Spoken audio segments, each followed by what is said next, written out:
Did you know that the Feast of Tabernacles is called a Feast of the Lord?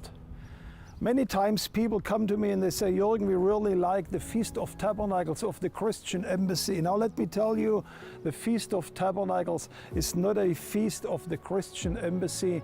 This is a feast where God says, this is my feast.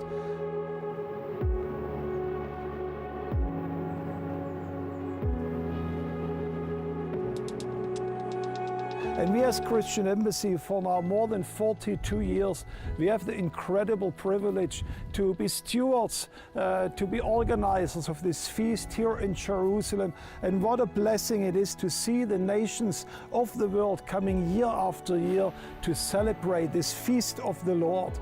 And then the Lord calls in Leviticus chapter 23 verse 1, He gives it a special name. He says, those feasts, they are my appointed times.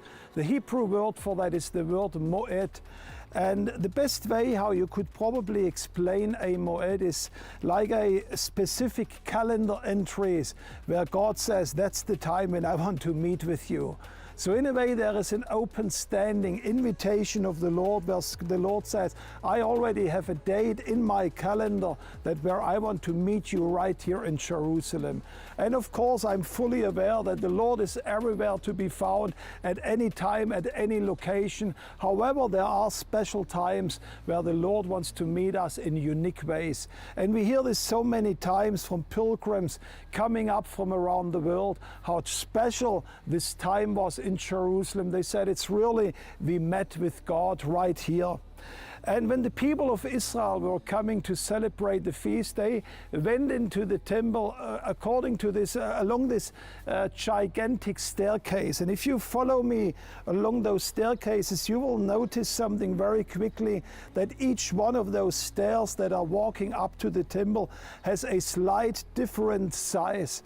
And this wasn't because the Jewish people couldn't do it better at the time 2,000 years ago, but the rabbis said this was very intentionally done because they said coming up to the house of the Lord to meet the Lord during the Feast of Tabernacles or to any other occasion should never become a routine. So to speak, you need to think about every single step that you take into the presence of God.